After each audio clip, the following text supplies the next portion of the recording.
आज हम पढ़ेंगे class 10th chapter 4 exercise 4.3। Question number first हमारे पास है, find the nature of roots of the following quadratic equation if the real roots exist find them. हमारे पास हमें find the nature of root, हमें नेचर ऑफ रूट्स हमें पता करना है। Find the nature of roots of the following quadratic equation if the real roots exist find them. अगर वह रियल रूट्स एग्जिस्ट करते हैं तो हमें उसको फाइंड करना है। हमें नेचर पता करना है रूट्स का, और अगर हमें know if the real roots exist, अगर वो रियल रूट्स एग्जिस्ट करते हैं तो हमें उनको फाइंड करना है। तो ये हमारे पास क्वेश्चन है। अब इस क्वेश्चन को हम सॉल्व करेंगे। हमारे पास 2x² - 3x + 5 = 0 इक्वेशन दी हुई है। इसको हम लिखेंगे सिंस इन, यहाँ पे हम देखिए हमारे पास जो वैल्यूज़ हैं वो हम इनको लिखेंगे। तो हमारे पास जो वैल्यू है वो हमारे पास क्या है, ए का कोएफिशिएंट कौन होता है, x² के साथ a होता है। तो a हमारा हो जाएगा 2, b की वैल्यू हमारे पास आ जाएगी -3, b क्या रहता है, b के साथ x रहता है, तो यहाँ पे हमारे पास हो जाएगा b की वैल्यू -3, और c होता है हमारे पास कांस्टेंट, तो c की वैल्यू आ गई 5। तो इसमें वेरिएबल्स नहीं लिखने हैं, वेरिएबल्स की जगह पे आपको कांस्टेंट लिखने हैं, वेरिएबल्स को इंक्लूड नहीं करना है। यहाँ पे x या y जो भी है वो नहीं आएगा, केवल यहाँ पे हमें कांस्टेंट देखने होते हैं। 2 लिख दिया, 3 लिख दिया और 5 लिख दिया, ABC हमारे पास ये वैल्यू आ गई। देन द डिस्क्रिमिनेंट, अब हम डिस्क्रिमिनेंट का फार्मूला लगाएंगे। देन द डिस्क्रिमिनेंट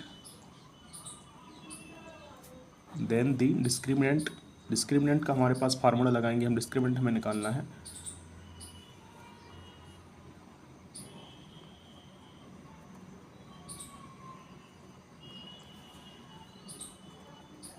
डिस्क्रिमिनेंट हमारे पास फार्मूला रहेगा, डिस्क्रिमिनेंट का होता है D = B² - 4AC, B² - 4AC, D = B² - 4AC। अब हमारे पास D यहाँ पे देखिए एक चीज़ और मैं आपको बता देता हूँ। फार्मूले जो हमारे पास हैं, इस टाइप से फार्मूले जो है हमारे पास है, देखिए इसको समझते हैं। वे फार्मूला हमारे पास क्या है, D > 0, या हमारे पास D अगर 0 से बड़ा है। देखिए यहाँ पे क्या है, D अगर 0 से बड़ा है, मतलब D की वैल्यू जो हम यहाँ पे निकाल रहे हैं वो D की वैल्यू अगर 0 से बड़ी आ जाती है तो हम क्या लिखेंगे, 2 डिस्टिंक्ट रियल रूट्स। एग्जाम्पल में मैं बता देता हूँ कि अगर D की वैल्यू हमारे पास 12 आ गई, D की वैल्यू हमारे पास 12 आ गई, तो 12 देखिए 0 से बड़ा होगा, 12 होगा 0 से बड़ा, तो हम क्या लिखेंगे, 2 डिस्टिंक्ट रियल रूट्स। इस कंडीशन में हमारे जो रूट्स हैं वो एग्जिस्ट करेंगे, तो हम इसको नेक्स्ट फार्मूले में पुट करेंगे।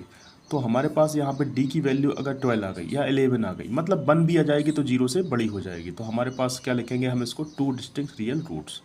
दूसरा है D = 0, अगर D की वैल्यू 0 आ गई, मतलब हम जो निकाल रहे हैं उसकी वैल्यू 0 अगर आ गई, 0 = 0, मतलब क्या लिखेंगे, 2 इक्वल रियल रूट्स। तो उस कंडीशन में हम 2 इक्वल रियल रूट्स लिखेंगे। यहाँ पे चलते हैं D < 0। अब यहाँ पे D की जो वैल्यू है वो अगर देखो 0 से कम कब होगा, 0 से कम कोई भी नंबर कब होगा, जब -1 आ जाए, -2 आ जाए, माइनस में नंबर आएगा तो वो 0 से छोटा हो जाएगा। तो D की वैल्यू जब अगर -1 आ गई, D की वैल्यू अगर -1 आ गई तो हमारे पास हो गए नो रियल रूट्स। तो ये जो रूट्स है वो एग्जिस्ट नहीं करेगा, तो ये आंसर जो है वो वहीं ख़त्म होने वाला है। अगर नो रियल रूट्स वाली कंडीशन बन गई, D की वैल्यू अगर माइनस में आ जाती है, तो हमारे पास जो आंसर है उसको हमें, जो हमारे रूट्स हैं एग्जिस्ट नहीं करेंगे, रियल रूट्स एग्जिस्ट नहीं करेंगे, तो हमको वो क्वेश्चन वहीं ख़त्म कर देना है। आगे कब बढ़ेगा, इन दोनों कंडीशन में 2 डिस्टिंक्ट रियल रूट्स निकलते हैं, 2 इक्वल रियल रूट्स निकलते हैं, तो हमारा क्वेश्चन जो है वो आगे बढ़ जाएगा। नहीं तो हमारे पास अगर नो रियल रूट्स निकलते हैं तो हमारे पास यही उसका आंसर आ जाएगा, क्योंकि वो एग्जिस्ट ही नहीं करेंगे। ये हमारे पास 3 फार्मूले थे जिसको आपको इनको जानना ज़रूरी है। तो यहाँ पे हमारे पास अब देखिए B², मतलब हमारे पास B की जो वैल्यू है वो कितनी है, -3 का स्क्वायर -4 का 4, A की वैल्यू हमारे पास 2 हो गई और C की वैल्यू हमारे पास 5 हो गई। देखिए डिस्क्रिमिनेंट को हम D बोलते हैं, D = B² - 4AC। हमारे पास D = B की वैल्यू क्या है, -3 का होल स्क्वायर, माइनस का माइनस, 4 का 4, A की वैल्यू हमारे पास 2 है और C की वैल्यू हमारे पास 5 है। अब हम D को निकालते हैं आगे, 3 का स्क्वायर हमारे पास हो जाएगा 9, माइनस में है स्क्वायर लगा है तो V प्लस हो जाएगा, अब यहाँ पे मल्टीपल करते हैं, 5 2 जा 10 और 10 4 जा 40 होता है, तो माइनस का माइनस ये हो जाएगा हमारे पास 40। तो D इक्वल टू यहाँ पे देखिए 40 में से 9 गया तो हमारे पास माइनस का 31 आ जाएगा। तो माइनस का 31 हमारे पास आ गया। तो इस कंडीशन में मैंने अभी बताया था आपको कि अगर D हमारे पास छोटा आ जाता है, मतलब लेस हो जाता है जीरो से, मतलब जीरो से छोटा। D हमारे पास जीरो से छोटा कब होगा? -1 से लेके जो भी नंबर माइनस का आएगा तो हमारे पास D जीरो से छोटा हो जाता है। तो माइनस हमारे पास अभी 31 आया इस क्वेश्चन में, तो हम क्या लिख देंगे? जीरो से छोटा है, जीरो से छोटा नंबर है, माइनस लगा हुआ है, तो हम क्या लिख देंगे? No real roots. No real roots, ये एक आंसर यहीं आ जाएगा, क्योंकि यहाँ पे हमारे पास जो है वो रियल रूट्स एग्जिस्ट नहीं करेगा। तो हमारे पास इसका आंसर जो है हो गया, इसका हम लिख देंगे no real roots. No real roots for this equation, for this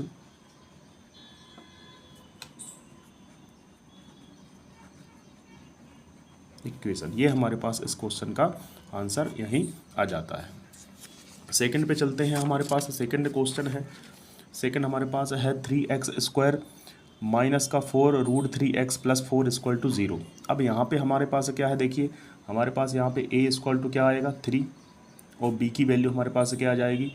देखिए वेरिएबल्स को केवल हटाना है, तो हमारे पास क्या आ जाएगा? 4 रूट 3, और c की वैल्यू हमारे पास क्या आ जाएगी? यहाँ पे 4, तो c की वैल्यू हमारे पास 4 आ जाती है। तो हमारे पास देखिए अब क्या होगा? डिस्क्रिमिनेंट का हम फार्मूला लगाएंगे, तो हमारे पास होता है d equal to B square minus 4ac। ये हमारे पास फार्मूला आ गया, B square minus 4ac। D equal to हम d को निकालते हैं, बी स्क्वायर माइनस 4ac। अब b की वैल्यू क्या है हमारे पास? माइनस का 4 रूट 3 और ये स्क्वायर, ये हमारे पास b है, और स्क्वायर लगा है तो स्क्वायर लगा देंगे। 4 का 4, a की वैल्यू क्या है हमारे पास? 3, और b की वैल्यू क्या है? c की वैल्यू क्या है हमारे पास? 4। अब देखिए d इक्वल टू हमारे पास क्या होगा? यहाँ पे हम इसको बनाते हैं तो 4 का स्क्वायर क्या होता है? 16, 4 का स्क्वायर 16, रूट 3 और स्क्वायर से कैंसिल हो जाएगा, तो ये तो केवल 3 बचा। 16 3 जा कितना हो जाएगा? 48। ये हमारे पास 48 आ गया। यहाँ से देखिए 4 3 जा 12, 12 4 जा 48, यहाँ से भी 48 आ गया। अब आपको अगर ये क्लियर करना है तो यहाँ पे देखिए माइनस का 4 रूट 3 का होल स्क्वायर हम निकालेंगे, तो हमारे पास देखिए माइनस का, देखो 4 का स्क्वायर करेंगे पहले, तो 4 का स्क्वायर क्या हो जाएगा? 16, फिर रूट 3 का स्क्वायर, देखिए इसके रूट से ही स्क्वायर कैंसिल हो जाएगा, तो क्या बचेगा? केवल हमारे पास 3। 16 3 जा कितना होता है? 48, या हमारे पास 48 आ जाएगा। तो इस टाइप से हमको सॉल्व करना है। अब देखिए हमारे पास क्या बचा? अब हमारे पास आ जाता है d इक्वल टू 48 से 48 कैंसिल कर देंगे तो हमारे पास आ जाएगा 0। d हमारे पास 0 आ गया। ये कंडीशन कौन सी बन गई? हमारे पास ये कंडीशन बन गई, देखिए d इक्वल टू 0 आता है तो 2 इक्वल रियल रूट्स। यहाँ पे देखिए d इक्वल टू 0 आ गया। अब d की वैल्यू क्या आ गई? 0 आ गई, तो 0 0 के बराबर हो गए। 2 इक्वल रियल रूट्स, तो हम क्या लिख देंगे? Real and equal roots. अब हम लिखेंगे इसमें रियल एंड इक्वल रूट्स। अब ये एग्जिस्ट कर रहा है, exist for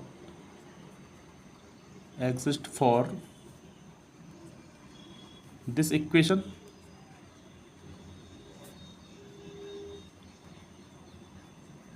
exist for this equation. ये हमारे पास, अब इसके हम रियल रूट्स निकालेंगे, तो हमारे पास देखिए क्या है? एग्जिस्ट कर रहा है ये, तो हम निकालेंगे। इसका फार्मूला होता है हमारे पास x is equal to minus B plus minus, और यहाँ पे हम कर लिख देते हैं इसको d अपॉन, यहाँ पे हो जाएगा हमारे पास 2a। देखिए यहाँ पे ये d मैंने लिखा है, d की जो यहाँ पे क्या होता है फार्मूला? माइनस बी प्लस, और ये माइनस बी स्क्वायर माइनस का 4ac अपॉन 2a, ये होता है हमारे पास फार्मूला। अब देखिए बी स्क्वायर माइनस 4ac, यहाँ पे हम पूरा अगर हम लिखेंगे तो हमें पूरा बी स्क्वायर की जगह 4 की जगह वैल्यू रखनी पड़ेगी, a की जगह c की जगह। तो हम क्या करते हैं? बी स्क्वायर माइनस 4ac, ये बी स्क्वायर माइनस 4ac काय के बराबर है? ये हम क्या लगा रहे हैं? B square minus 4ac। देखिए बी स्क्वायर माइनस 4ac पूरा d के बराबर है कि नहीं है? B square minus 4ac equal है d के बराबर। तो हम इसको रूट में हम इस हिसाब से लिख देते हैं minus plus B square minus 4ac, root तो लगा हुआ है, B square minus 4ac D के इक्वल होता है, तो जो डी होता है वही बी स्क्वायर माइनस 4ac है। तो हम इसको डी में शॉर्टकट फार्मूले से इसको सॉल्व करते हैं तो हमारे पास ये इजी हो जाता है। तो यहाँ पे हम इसको फार्मूले में minus B plus minus D upon 2a। अब यहाँ पे देखिए x इक्वल टू, अब हमारे पास माइनस का माइनस, b की जगह क्या रखेंगे, b की वैल्यू हमारे पास है, अब देखिए ये पहले माइनस लगा हुआ है और ये b की वैल्यू में भी माइनस है, तो हम इसको ब्रैकेट में लेंगे 4√3। यहाँ पे आपको पता है कि आपको वेरिएबल्स नहीं लेने हैं, यहाँ पे b की वैल्यू हमारे पास आ गई, वो हम लेंगे प्लस और उसके नीचे माइनस। अब यहाँ पे देखिए d हमारे पास क्या था, अब हम बी स्क्वायर माइनस 4ac पूरा ना लगा के हमें d इक्वल 0 आया था, तो d हमारे पास 0, इससे बहुत शॉर्ट हो जाता है, बहुत जल्दी आंसर आता है और बहुत इजी हो जाता है। 2 का 2, d की जगह हमारे पास क्या आया था, d की वैल्यू क्या है हमारे पास 0 है, तो d की वैल्यू हमने 0 रख दी, और ये 2 और a की वैल्यू क्या है हमारे पास 3, तो 2 × 2 हो जाएगा हमारे पास 3। अब यहाँ पे देखिए x इक्वल टू क्या आएगा, माइनस माइनस प्लस, तो 4√3। अब 0 का जो रूट से बाहर निकलेगा तो क्या होगा, 0 का 0 ही होगा, और 3 2 जा क्या हो जाएगा हमारे पास 6 हो जाएगा, हमारे पास 3 2 जैसे। अब यहाँ पे देखिए, यहाँ पे एक कंडीशन है कि एक प्लस चल रहा है और एक माइनस भी चल रहा है, दोनों साथ में चल रहे हैं, तो हम दोनों को साथ में सॉल्व नहीं कर सकते, तो हम एक बार इसको प्लस साइन में लेंगे और एक बार इसको माइनस साइन में लेंगे। हालांकि इसमें है 0 तो फ़र्क नहीं पड़ेगा, आंसर पे सेम आंसर ही आएगा, तो हम इसको सॉल्व करेंगे तो देखिए 4√3, एक बार हम इसको पॉजिटिव साइन प्लस ले लेते हैं, प्लस ले लिया हमने 0 के साथ, अपॉन 6 का 6, अब ये 0 में ऐड होगा तो वही हो गया है। अब यहाँ पे देखिए पॉजिटिव साइन लिया है मैंने, इसको हम लिख भी सकते हैं कि ये पॉजिटिव साइन, यहाँ पे मैंने पॉजिटिव साइन लिया है प्लस का, तो यहाँ पे देखिए 2 2 जा 4 और 2 3 जा 6, इसको हम सॉल्व करेंगे तो क्या बचेगा हमारे पास 2√3 अपॉन 3 का 3। अब 0 से ऐड करा तो वही आ गया, तो 2√3 अपॉन 3। तो इसको हम आंसर कैसे लिखेंगे, देखिए 3 को हम कैसे लिख सकते हैं, 3 को हम कैसे लिख सकते हैं, 3 को हम लिख सकते हैं, 3 हम लिख सकते हैं √3 × √3। √3 × √3 क्या होता है, √3 का √3 मल्टीपल होता है तो क्या होता है 3, तो हम 3 को लिख सकते हैं √3 × √3, तो हम लिख सकते हैं इसको 2√3 का √3, और 3 को मैंने लिखा √3 × √3, √3 × √3, ये √3 से √3 कैंसिल हो गया, तो हमारे पास जो आंसर है वो क्या आ गया 2/√3, ये आ गया हमारे पास 2/√3। तो x की जो वैल्यू हमारे पास आ गई वो आ गई 2/√3। अब हम एक बार इसको माइनस लेंगे तब भी हमारे पास वही आंसर आने वाला है 2√3, तो 2√3 और 2√3 हमारे पास फिर से ये आंसर हमारे पास आ जाता है, तो 2√3 मैं एक बार और इसको लिख सकता हूँ, ये हमारे पास आंसर आ गया। देखें अगर हम इसको करेंगे तो देखिए एक पॉजिटिव साइन, ये हमने पॉजिटिव साइन लेके किया था, अब हम अगर नेगेटिव साइन लेके करें तो हमारे पास क्या आएगा, वही का वही फिर से आ जाएगा 4√3 माइनस, देखिए इसका हमने एक बार प्लस लिया, अब हम एक बार माइनस ले रहे हैं तो प्लस नहीं लगा रहे हैं, तो 0 का 0 अपॉन 6 का 6। अब इससे इसको सब्ट्रैक्ट करोगे तो भी वही का वही हमारे पास आ जाएगा, हमारे पास देखिए नेगेटिव साइन हमने लिया था। अब x इक्वल टू हमारे पास क्या आ जाएगा 4√3 अपॉन 6, तो एक ही बार करना है क्योंकि हमारे पास आंसर वही आएगा, 2 2 जा 4 2 3 जा 6, हमारे पास आ जाएगा 2√3 अपॉन 3। अब हम √3 को कैसे लिख सकते हैं, 3 को हम कैसे लिखते हैं, 2√3 √3 × √3, तो √3 से √3 कैंसिल हो जाएगा, क्या बचेगा 2/√3, इसलिए मैंने कॉमा लगा के 2√3 फिर इसको लिखा हुआ है, 2√3 का 2√3 हमारे पास हो जाएगा। इस टाइप से इसको सॉल्व करना है, इसको मैंने बता दिया है आपको, लेकिन इसको सॉल्व नहीं करना है क्योंकि एक बार में ही ये, क्योंकि यहाँ पे प्लस या माइनस लेंगे तो हमारे पास 2√3, और इसको लिखना 2 बार है क्योंकि ये एक बार प्लस लेने पर इतना ही आएगा और एक बार माइनस साइन लेने पर भी इतना ही आएगा, जो मैंने यहाँ पे करके आपको दिखाया है। ये हमारे क्वेश्चन नंबर 2 होता है कंप्लीट। अब हम क्वेश्चन नंबर 3 पे चलते हैं। क्वेश्चन नंबर 3 हमारे पास है 2x² माइनस का 6x प्लस 3। इसमें हमारे पास क्या वैल्यू आएंगी, a इक्वल टू हमारे पास आ जाएगा 2, b इक्वल टू हमारे पास आ जाएगा माइनस का 6, और c इक्वल टू हमारे पास आ जाएगा 3। अब डिस्क्रिमिनेंट का फार्मूला लगाएंगे, हमारे पास क्या होता है d equal to B square minus 4ac, ये हमारे पास फार्मूला होता है बी स्क्वायर माइनस 4ac। तो d इज इक्वल टू क्या होगा, b की वैल्यू क्या है हमारे पास, माइनस का 6 है, स्क्वायर लगा दो, माइनस का 4, a की वैल्यू क्या है हमारे पास 2 है, और c की वैल्यू क्या है हमारे पास 3 है। d इज इक्वल टू 6 का स्क्वायर करेंगे तो हमारे पास हो जाएगा 36, 4 टू जा 8, 8 3 जा 8 3 जा हमारे पास होता है 24, माइनस का हमारे पास आ गया 24। d इक्वल टू क्या जाएगा हमारे पास, 36 में से 12 जाएंगे तो हमारे पास आ जाएगा 12। अब ये जो 12 हमारे पास आ गया वो क्या है, 0 से बड़ा है। अब हम 0 से बड़ा है, ये ग्रेटर देन है, तो 0 से बड़ा है तो रूट्स क्या करेंगे, एग्जिट करेंगे, द रूट्स एग्जिस्ट। एंड देखिए हमारे पास ये जो 0 से बड़ा आया था यही d इक्वल टू 12, देखिए 12 ही मैंने लिखा था, 12 हमारे पास आ गया कोइंसिडेंस, d इक्वल टू 12, 12 हमारे पास ये जो है वो d से 0 से क्या है, बड़ा हुआ है। तो टू डिस्टिंक्ट रियल रूट, तो क्या टू डिस्टिंक्ट रियल रूट रहेगा तो रूट क्या करेगा, एग्जिस्ट करेगा, रूट एग्जिस्ट करता है इस टाइप में। तो हमारे पास हम क्या लिखेंगे, द रूट्स एग्जिस्ट, तो ये एग्जिस्ट कर रहा है रूट, तो हम इसको लिख देंगे द रूट्स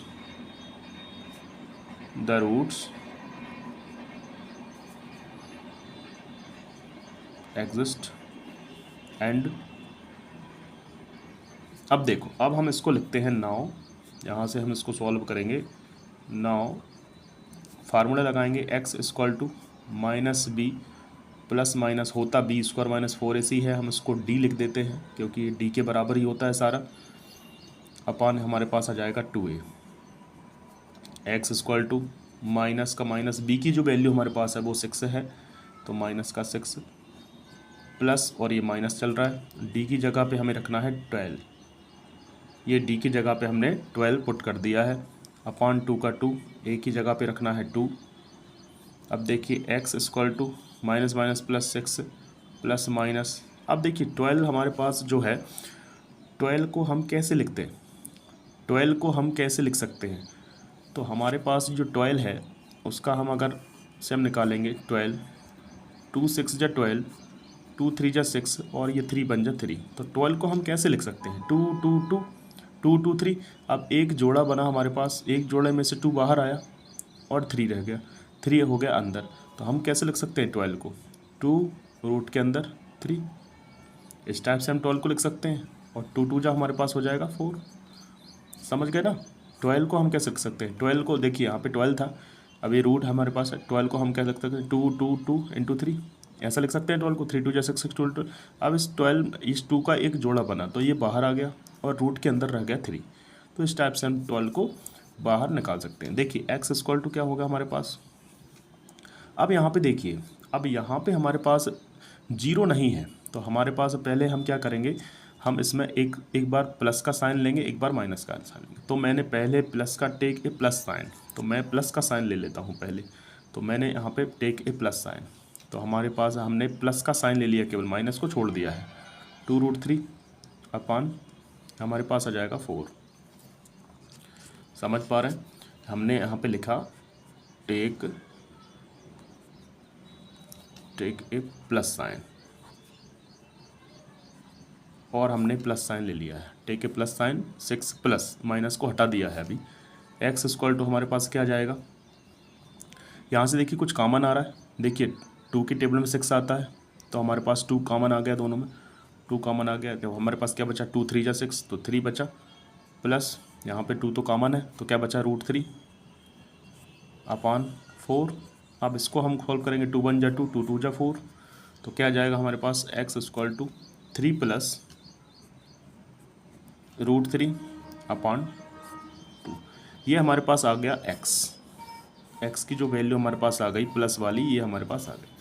अब हम लेंगे टेक ए माइनस साइन, तो हम ले लेते हैं take a minus sign, take a minus sign. ऐसे ही हमको पिछले क्वेश्चन में करना था, उसमें क्या हुआ था कि हमारे पास 0 था तो आंसर तो सेम ही आना था, प्लस करें 0 को किसी से या माइनस करें तो आंसर हमारे पास 0 ही आ गया था। तो यहाँ पे देखिए x इक्वल टू 6, अब देखिए यहाँ पे जब प्लस लिया था अब हम माइनस ले रहे हैं, तो एक बार यहाँ पे माइनस ले रहे हैं, 2√3 अपान आ जाएगा हमारे पास 4 अब देखिए इसमें भी वही हमारे पास आए कि हमारे पास कॉमन क्या आ जाएगा, इसमें से हम इसमें से कॉमन ले लेंगे, 2 हमारे पास फिर से कॉमन आ जाएगा। देखिए इसमें से कॉमन तो 2 ही है, तो 2 कॉमन आ जाएगा तो क्या बचेगा 3 माइनस रूट 3 अपान हो जाएगा हमारे पास 4, 2 1 जा 2, 2 2 जा 4, तो क्या आ जाएगा x इक्वल टू हमारे पास 3 माइनस रूट 3 अपान 2। ये हमारे पास x की वैल्यू, सेकंड x की वैल्यू आ गई। तो जो हमारे पास 3 रूट 3 अपान 2 एक बार आ गया 3 माइनस रूट 3 अपान 2, ये माइनस साइन लेने पर आ गया और ये हमारे पास प्लस साइन लेने पर ये दोनों वैल्यू हमारे पास आ गई। इसी के साथ होता है क्वेश्चन नंबर फर्स्ट का पार्ट थर्ड कंप्लीट। नेक्स्ट में करेंगे हम क्वेश्चन नंबर सेकंड।